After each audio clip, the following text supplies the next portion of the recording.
mis and disinformation. On preventing mis and disinformation.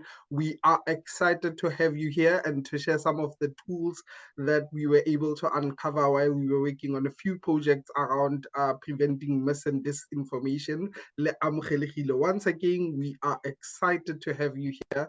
I'm going to hand over to Steph to start the presentation for us.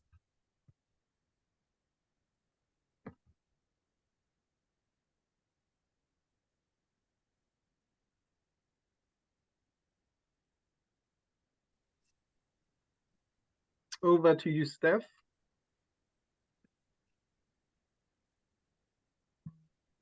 Thanks for reminding me about the mic. Hello, everybody. It's lovely to have you all here, and that you've taken time out and that you're interested in this subject. So the webinar is about a methodology developed by ourselves, Tales of Turning, to counter or calm misinformation, disinformation, and hate speech. So I'm just going to give you a bit of background first, or context. So Tales of Turning, from the Global South, we were, well, in 2017 was the first time I got a chance to have a look under the hood in terms of social media listening around xenophobia. And finally in 2020, we got some money and we were able to start experimenting in social media with around what advantages it has in terms of trying to deal with social ills. And obviously mis and disinformation is an expression of those social ills, or some of the mis and disinformation is. So we were looking, we don't have really any purchase over the platforms. They're not based here in South Africa in the Global South. We don't have the kind of legislative environment where it would be feasible to be able to police this in some kind of meaningful way. And the internet itself is it's a global phenomenon. It's not bordered. So you can essentially, anybody from anywhere can be a bad actor in the world. So we thought that the best way of trying to approach this, or to see how these tools can be useful in this field, is to, rather than look at the tech and try and constrain the tech and algorithms, etc., we'd rather look at users, the people who are on social media, and how can they become part of the solution on social media. So in the experiment, we've worked across a number of narratives in gender-based violence, in democracy, xenophobia, as I said, fathering, and we were able to observe commonalities. And one of the commonalities is that people who express particularly hate and anger on social media are themselves hurt, and they're projecting that hate. And when you engage them in any kind of way that's preventative or corrective, or even just showing the facts, that really is an invitation for them to present more. And in fact, what you do is what you're trying to prevent, you do yourself a disservice, because you expand that conversation, you blow it up, you help to blow it up. We were always hope-based narrative approach. We've always we come out of that background. I'm a mediator of 30 odd years. And we discovered that if you speak to people in a without any in a real open, honest way, if you ask them simple and honest, unguarded questions, or they very often they respond positively. They can at times respond positively to that, but it also had other effects. And it was we were experimenting during the 2021 elections, where we met Maddie Jalbert, who'll be speaking to you later, and Morgan Rack. At the time, they were both from the Center for the Informed Public at the University of Washington. They were interested in what we were doing. and they wanted to do some research on the methodology. And so they did some initial research, which showed some really positive results. You can see, this is a snapshot, if you like, of it. This is good social truth questioning. And what you can see is that this is a B study that's done. And the control group is the gray, and where the social truth queries were applied is the blue. And you can see how you can't see to the bottom of the screen, but those peaks represent trustworthiness, shareability, and I can't remember what the other one is. So that was really positive. That's kind of starting to move towards some kind of evidence-based methodology. And we were very pleased when they were keen on doing another study. And that's what what we're all going to be hearing about tonight. Maddie will be telling us more about that later. And then I just want to say one or two observations about what social media is really. And I know, so it's the information on social media, people put it of their own volition. Most information that people get is we extract it from people. You ask them a question and they answer, whereas social media is not like that. So it has a different quality. And because it's so large, it really is, what it is the best way I can describe it is it's in a process of therapy, there's this notion of looking in the mirror, looking at yourself in the mirror. What social media is, it's our collective mirror. And it's showing us where many of our problems are. But not only that, it's showing us there are real massive opportunities to be able to positively impact in these social problems through social media as well. That it has huge healing potential, which we're only starting to understand. So without saying much more, one other thing I want to say. The other thing about this methodology that's really important is that it's agnostic. It doesn't favor any particular outcome. So it would be very difficult for a group, an interest group, or a political party. They can't use that technology. The methodology they can't use it in their favor, because what it essentially does is it puts either you have doubt in your mind because you've seen somebody else questioning somebody else, or it gets you to reflect. And reflections are the kind of building blocks of critical thinking. So the more one can do that, the more there's an opportunity for realization. The more that there's the more that people shift their positions, etc. And what's really exciting is that the potential to do that at a huge scale. And with that, I'm going to hand over to my fellow director, Jenny Stragnall. Thank you. Jenny. Thanks so much, Steph. So I'm Jenny Stragnall. My background is in psychology, narrative therapy, and I have masters in peace building.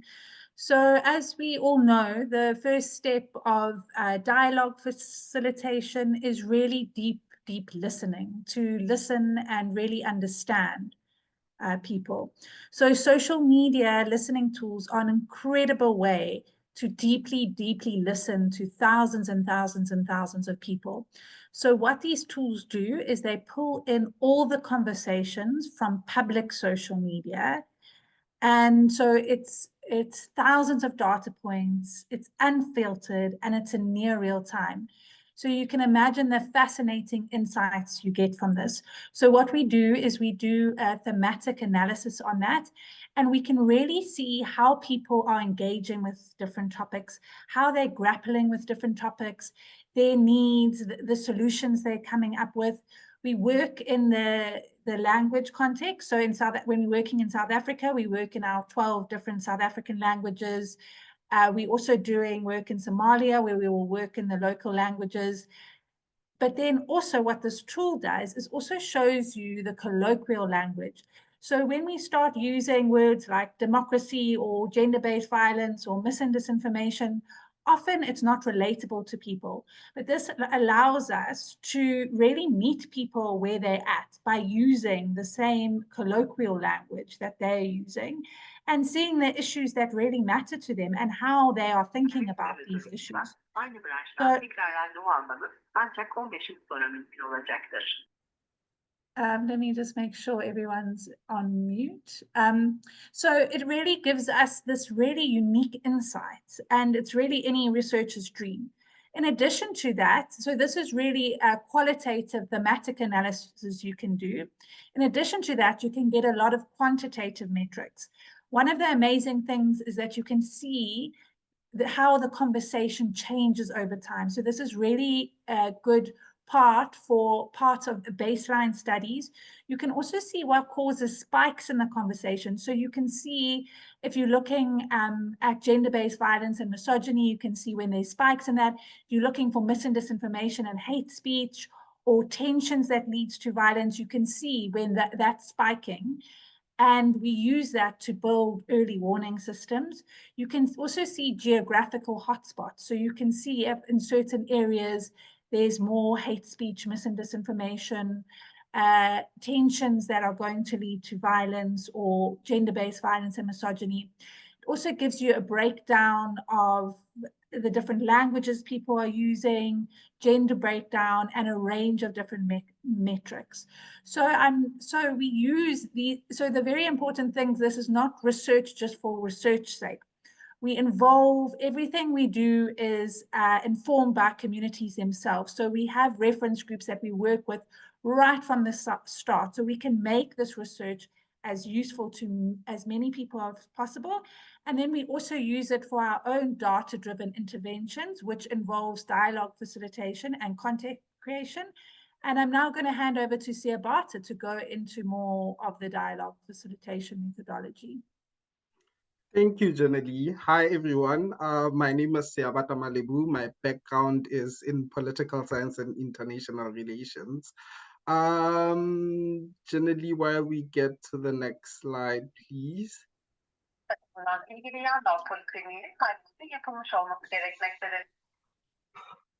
So we found that conversations online on social media platforms are often argumentative or defensive because individuals hold dear to their beliefs and positions, and they only want to engage with content that aligns to what they believe or what is in their beliefs.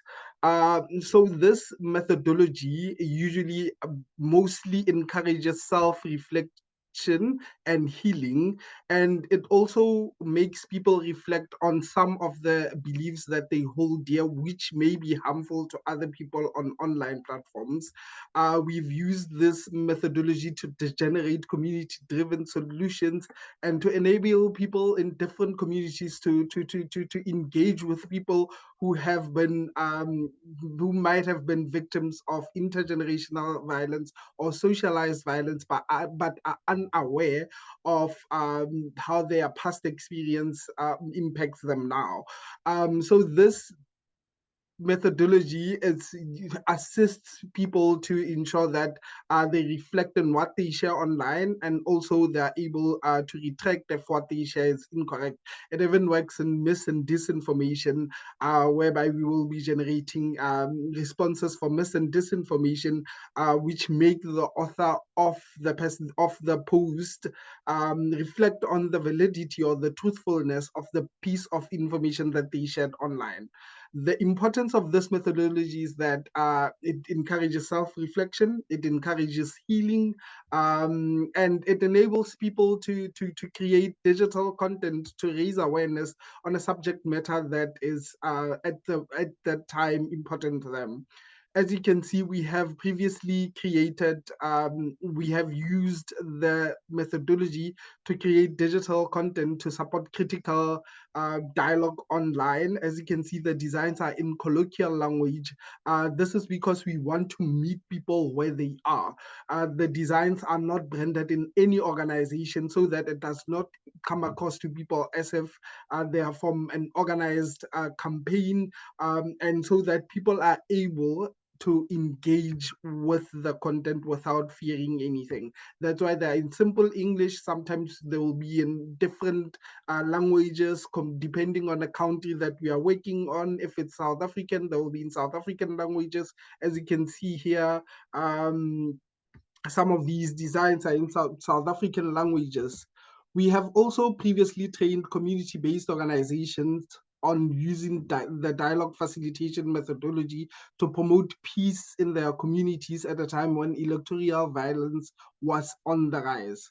The training included using digital tools such as Mentimeters, digital forms, breakout rooms, activities, and many other tools that enable them to enjoy the training sessions and to find the training sessions both educational and insightful for participants. We will be adapting the same training for peace building in Somali soon with youth activists in Somali that aim to bring change on their communities and that aim to ensure that peace prevails in their communities.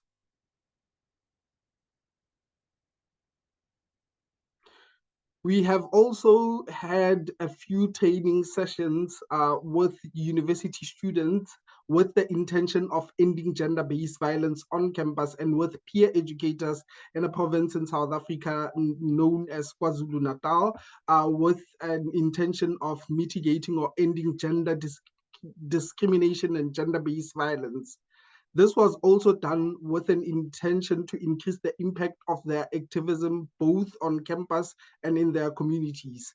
These training sessions included creating digital designs, which were in colloquial language, which met people where they were, and it also included a mentorship program for 3 months, whereby we were able to ensure that participants of the training sessions are able to implement what was shared during the training sessions, and where we ensured that participants were supported throughout the 3 months period, even post the 3 months period, because we still have the WhatsApp group. As you can see here on the screen,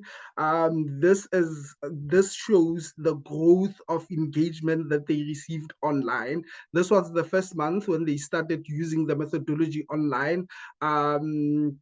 Especially in terms of ending gender-based violence, to engage with people that shared posts that portrayed misogyny, that portrayed gender discrimination, and that portrayed sexism. This was the first month. It was a bit low at the first month because the peer educators were not yet confident with using the methodology, but it grew during the second month because people were also engaging back with the methodology. People were reaching out to peer educators about their lived experiences, the experiences that they have in their communities. And as you can see on the third month, it was at a rise because it was high, because peer educators were now getting engagements from community members in their community who wanted to speak out about gender-based violence and gender discrimination, because they felt it was a safe healing space to speak about such with peer educators due to using the dialogue facilitation methodology. These are some of the reflections that we received from the peer educators who had the training with us.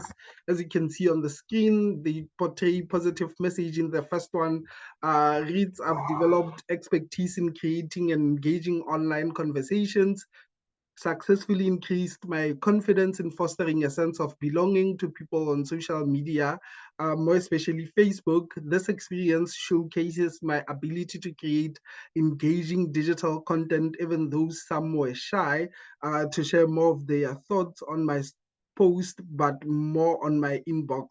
This opportunity has proven to me that we need more platforms to share our emotions so that we can heal, because the more we talk, the more we heal." Tobeka Gabuza. The second one also on the side reads, "My view on social media has changed so much, and I've learned a lot on this project, because now I know how to make polls and engage with my people differently. I believe it's it was helpful and beneficial to the people on social media because our topics was raising lots of questions to online people, and some inboxes me sharing their stories, talent Clifford Sitole. So these are some reflections from people who were part of these training sessions. I'm going to hand over to Medi. Hello, everyone. I'm going to go ahead and get my screen shared. Right.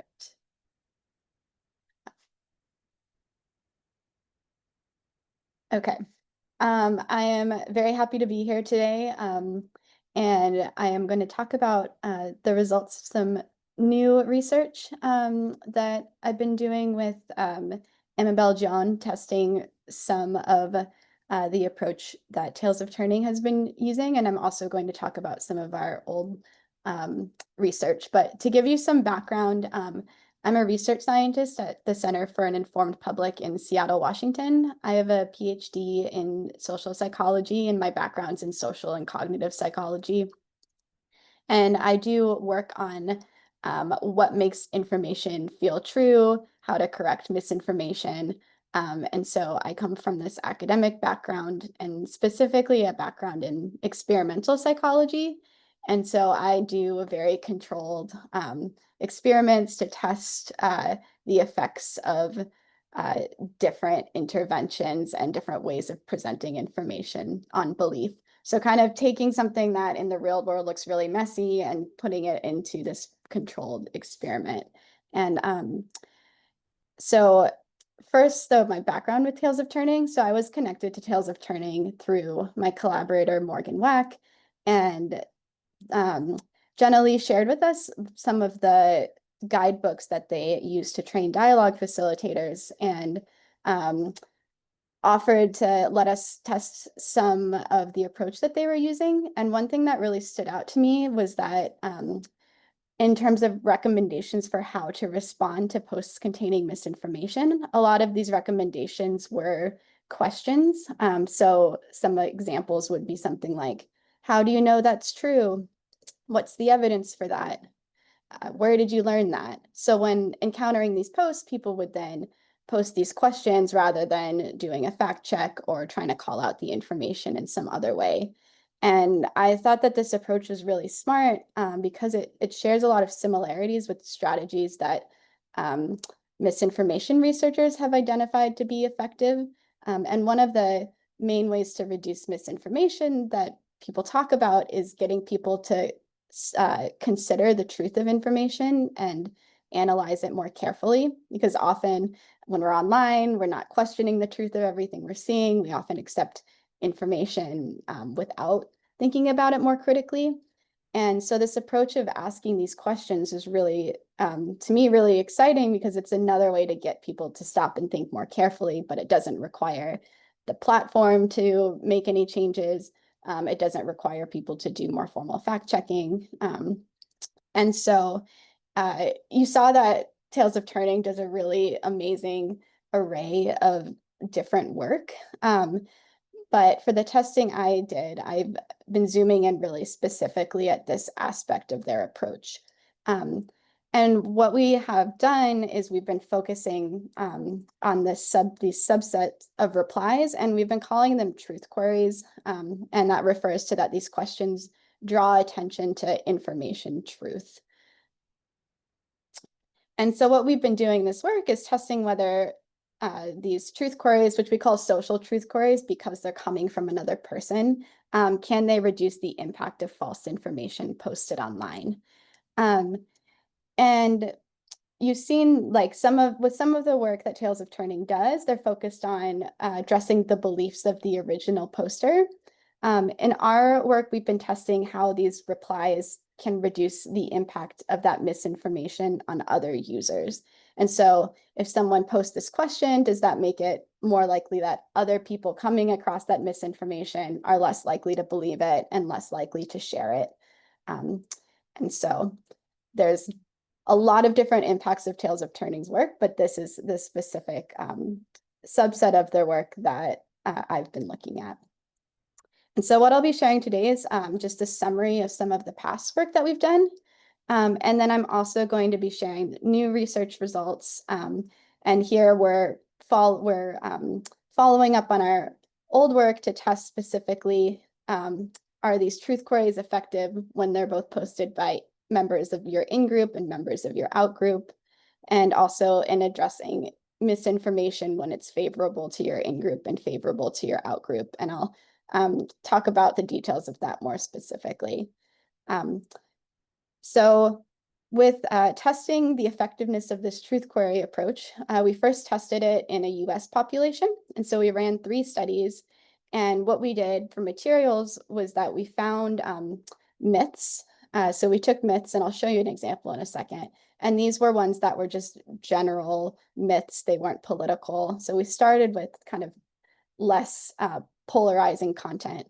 And we turned them into posts that looked like real Twitter posts.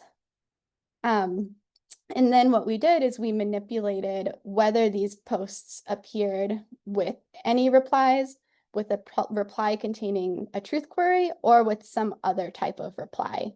So for example, if you're a participant, here's one of the posts we created, and this is someone sharing a myth about hand sanitizer spontaneously combusting if left in a half-hot car. And so this is a real myth that's spread. And so participants would either see the post just like this, or they would see a post with a commenter that posted a truth query reply. And so here you have someone saying, how do you know this is true?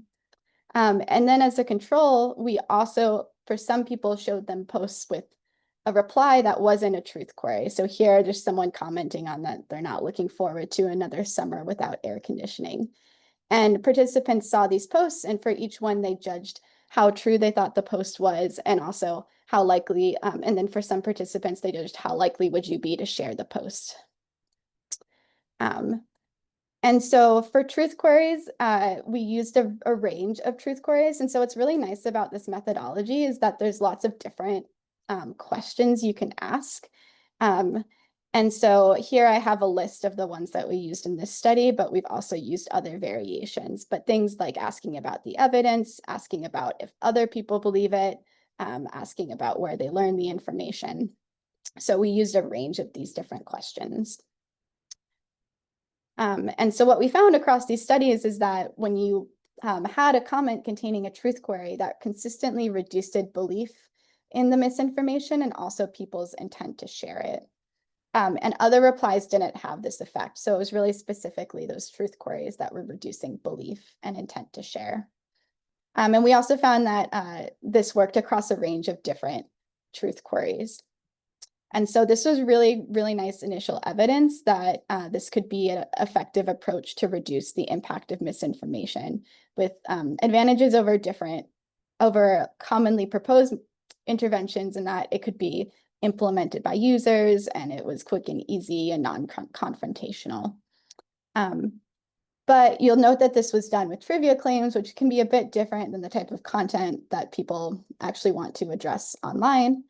And so in our follow-up works, we then tested this approach using real misinformation that people shared around the Kenya 2022 general election, and then the South Africa 2024 election. And these were done in Kenyan and with Kenyan and South African participants. And then for the materials, for the Kenya study, we had Facebook posts containing misinformation shared around the election. And then for South Africa, we had Twitter posts containing misinformation. And these were identified by dialogue facilitators at Tales of Turning.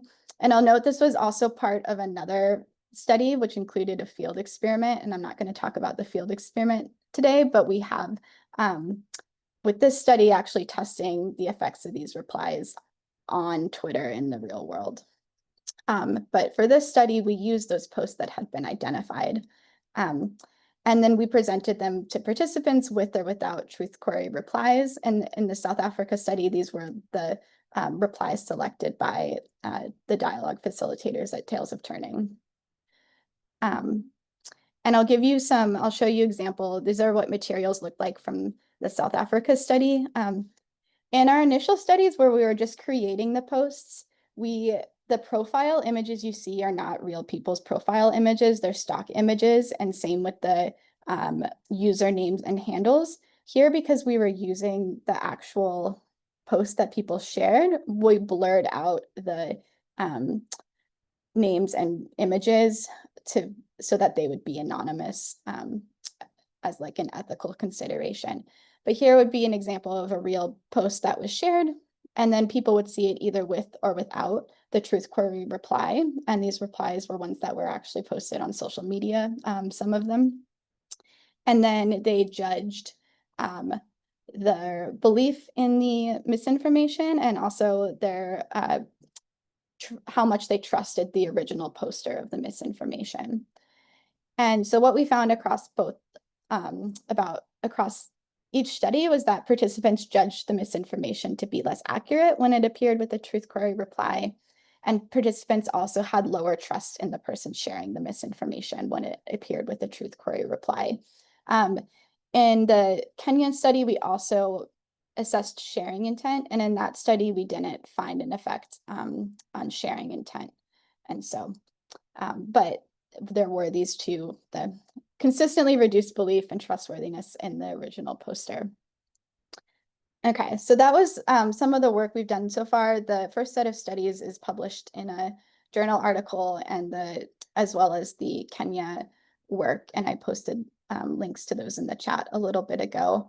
But one of the questions when people see this work that we kept getting, and that I think is really important to answer, is does it matter who posts the replies? And so like if someone who in the US, we have a very polarized political environment where you're liberal or conservative. And these kind of like, does it matter if the person who's posting this is someone that is a member of my in-group, or what if they're, a member of the out-group? And people being concerned of like an out-group member questioning it, maybe that doesn't help, and maybe could that potentially actually backfire? And also specifically, are truth queries effective in reducing misinformation that's favorable to your side? So if it's misinformation that makes my group look better or your group look worse, can truth queries still help? And similarly, what are the effects of misinformation favorable to the other side? Because those kinds of general trivia claims aren't really connected to identity in the same way. And in the election studies, since we were polling real posts, it's harder to control those posts in a way where you can really test specifically the effects of in-group versus out-group, because real-world content is a bit messier. And so that's now what I'm going to talk about is those new results. And so the goal here is to provide a control test of those questions I just showed you and how we manipulated my identity. And this is something that psychologists do sometimes manipulate identities. We didn't want to do it in the political realm because of these existing associations, and it's a bit messier. And so we started with this work with using people who were fans on different sides of major sports teams' rivalries. So in-group would be members, people who were also a fan of your side of the rivalry, and the out-group would be people who were fans on the other side. And so because people really do have strong sports teams identities, this can be a useful way to kind of get after other types of in-group, out-group, but without those, but in a more simple way. And to identify these fans, we had online participants rate how much they identified as fans of a bunch of different sports groups. And then we looked at common rivalries and identified people who identified as fans of one side of the rivalry and did not identify as fans of the other side of the rivalry. And we specifically then recruited those people. And we used, I'll show you 3 studies. We used different rivalries in each of the studies. So in the first study, we wanted to test the question of poster identity. And so here, looking at our truth queries posted by both in-group and out-group sources effective.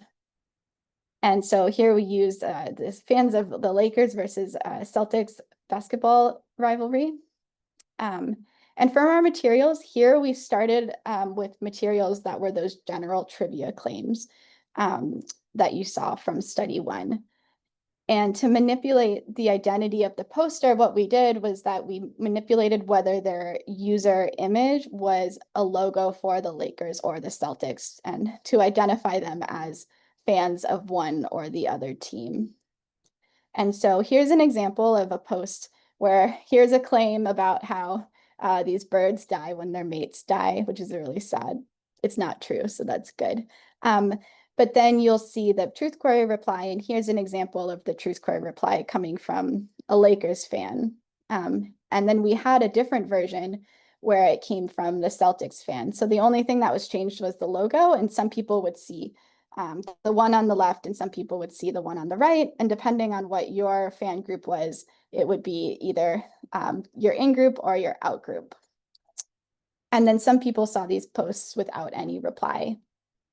And what we found was that these truth queries, both posted by in-group and out-group members, were similarly effective in reducing belief in misinformation. So it didn't matter who was asking it, just the presence of the reply reduced belief. And so, at least in this case, when the misinformation wasn't related to the identity, here we found initial results that it just matters if the question's there. It didn't seem to matter who was posting it. Then in our second study, we looked at the question of misinformation favorability. And so here, looking at, are these questions effective in addressing in-group and out-group favorable misinformation? Here we used a different rivalry, the Chiefs versus 49ers. And for our materials, we made false or unsubstantiated claims about the sports teams. And we made ones that would be favorable to one team or the other. So here are some examples. So here's one would be, and we would manipulate what team was in there. So this one's about how like 90% of fans, and we'd manipulate if it was 49ers or the other team, made more than the average person in the city that they were in. Or an AI face analyzer rated these fans as having the highest attractiveness. Or here's one about how the celebrations cost the city over $1 million to clean up. Or we have one about hundreds of fans being cited for public urination. And none of these were true, but we would manipulate which team was in there as a way to manipulate if it was favorable for your in-group or your out-group. And so here is an example, like this would be a version about the Chiefs being the most charitable fan base. And then we would change it out to 49ers. So people would see one or the other. And what we found here that generally truth queries were effective in reducing belief, but they appear to be particularly effective in reducing belief in out-group favorable misinformation. So it was more difficult to get people to reduce belief in misinformation when it was something favorable to their team, and easier when it was something that was favorable to the other team. But across all the posts, truth queries were effective in reducing belief compared to not having these replies. And then the third study, we combined the two. So we both manipulated the identity of the person posting the truth query and also the favorability of the misinformation. And this is because it could be that, if you're someone it's maybe someone who's a member of your in-group asking the question has a bigger effect when it's addressing in-group favorable misinformation versus out-group favorable misinformation, that potentially there could be different interactions between the two. Here we used Man United versus Man City, which is our UK teams. And then I'll show you materials examples.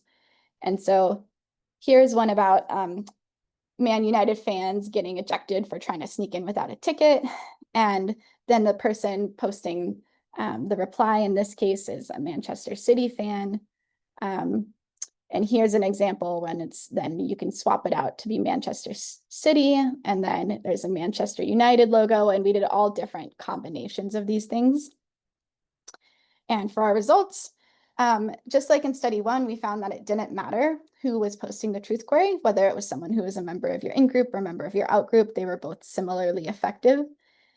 And also, just like in study two, we found that they were particularly effective in addressing out-group favorable content and had a more difficult time addressing in-group favorable content, but were generally effective across the two. So there wasn't a significant difference between the two, but if you followed up, you could see that the effect was a lot larger for addressing outgroup favorable content.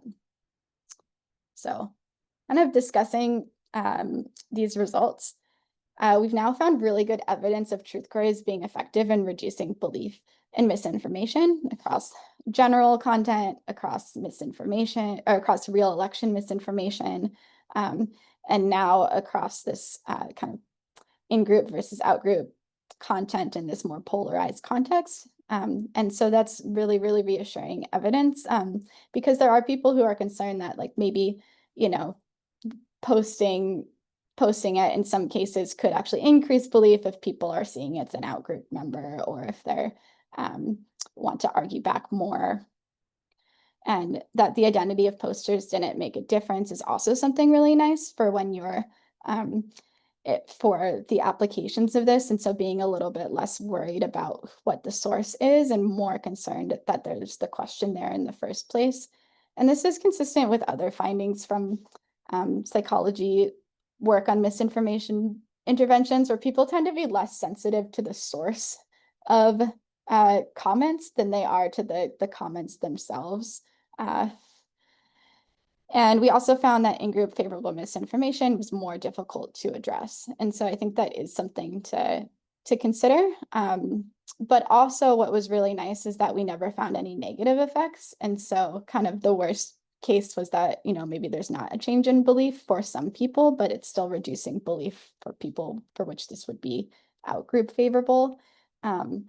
And that's a very nice finding if you are applying these comments in a place where everyone can see them. It's not that it's helping some people and hurting some people, it's that it's just helping some people more than other people.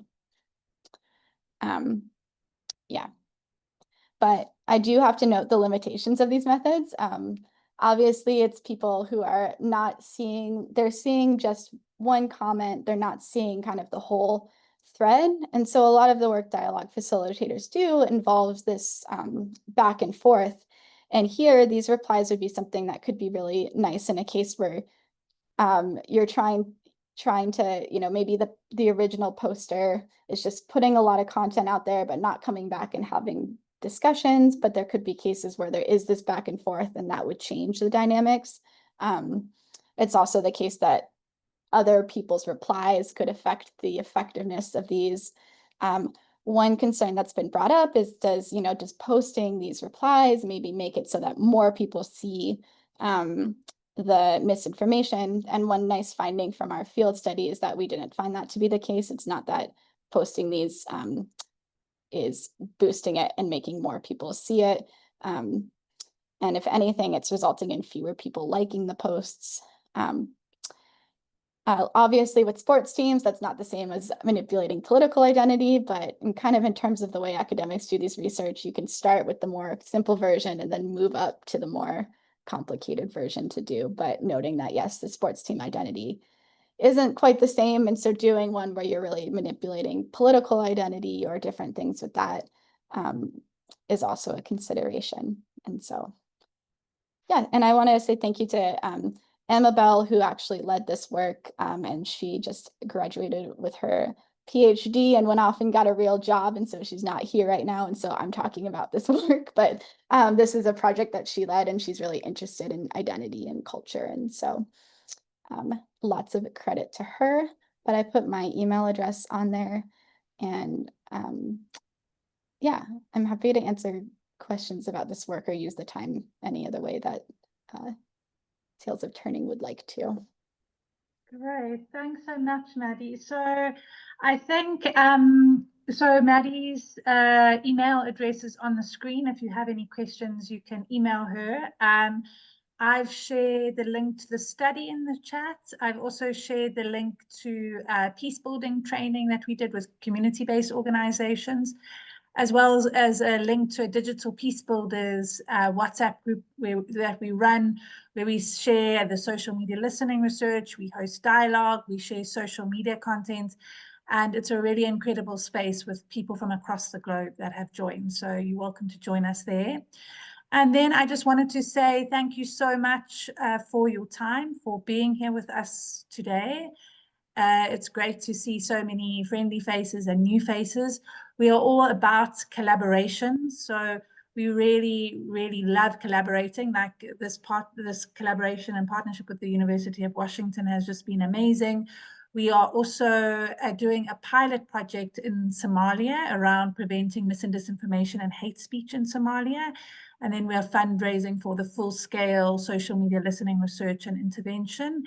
And we're busy fundraising to roll out a project in Syria around preventing hate speech and mis and disinformation in Syria, and doing social media listening research and early warning systems. So if anyone is interested, please reach out to us and get in touch. The one in Somalia is with an amazing organization called Greedo. Mohammed is with us here this evening. So we always partner with incredible organizations that are working on the ground. They bring their really rich knowledge of the context, their expertise knowledge in peace building, and then we bring the social media listening tools and the methodology, and it really leads to incredible collaboration. So yes, wonderful to see you here. I see we have 9 minutes left, so perhaps we can have 1 or 2 questions before we go, because I see there's some in the chat. John, do you want to go ahead and ask your question? Yeah, just wonderful presentation, and thank you all for such important work. Will you be sharing a recording of this webinar today for those of us Yes. who are on it? We'll share with everyone that's on the call and everyone that registered. So you'll all get a recording, and I'll also share the link to the study and everything else. Thanks so much. Wonderful. If anyone else has a quick question, please go ahead. Yeah, there's a question in the chat about how to is there plans for a follow-up to think about when the identity being manipulated is maybe more serious, or like probably one that's like more closely like political identity, I think is a big one. Or we don't currently have this study in the works, but I think that in terms of if like next studies to do, that this one would be a next study. And I think, yeah, I would have to think through carefully about how to do this. But I think it's very doable. So doing something similar, or just letting people know, like, this is someone who indicated being, like, in the US, like Republican versus Democrat, they indicated being a Republican on their profile, or some other type of cue to their identity. Yeah. And I think that would be a fairly straightforward and important follow-up to do. And Maddie, do you want to just mention the 3rd study that's going to be released? The field study Yes. work? Yeah, so that some of the data you saw on the South Africa work, we also have a field study component where Tales of Turning dialogue facilitators identified posts containing misinformation on Twitter, and then were randomized to post a reply or not post a reply. And then we tracked those posts over the next week. And I think there might be like even a longer tracking. I was more responsible for the lab studies, and my partner, Morgan, has been more in charge of the field study data analysis, which he's been working on. But we are actually then able to look at, does posting these replies does it change how many people share, like, and comment on the post? And what my understanding of the results are, which Morgan is the expert on these, is it looks like that posting the replies doesn't increase sharing. If anything, it's going toward reducing sharing, especially when the reply is posted right away, and same with likes. And so in no case are we finding that like posting these replies is increasing engagement, increasing sharing, which is what some people have like asked me questions and being concerned about. And if anything, it's reducing sharing, reducing likes, especially when the replies are being posted like fairly quickly. And so that would indicate that it's really good when you're doing these replies to look at new posts and try to post these right away and make sure they're like one of the first comments people are seeing. And if the post has been out there for a long time, then it might not be worth doing these replies, because that could have a bigger effect of then boosting them back up and making it more people see them, because we find over time it tends to go in that direction. And so posting, doing these posts early when the post has first came out is really good. Being more careful if it's an old post. Yeah, thanks so much, Maddie. So we look forward to the results of that third study. And it's amazing because with the social media listening tools, you can actually pick up when the new posts are coming up, and that works hand in hand with the dialogue facilitators. So it's really interesting. All right, thank you everyone for your time, and please reach out to Maddie if you have questions around the study, and to us at Tales of Turning if you want any more information around the methodology, or you want to collaborate or be part of this work. We're working globally, so it would be wonderful. And as you see, we're working on a wide range. We're working on gender, mis and disinformation, gender norms, xenophobia, elections, so on a wide range of different topics. Thanks so much for your time. Enjoy the rest of your day or evening, wherever you are.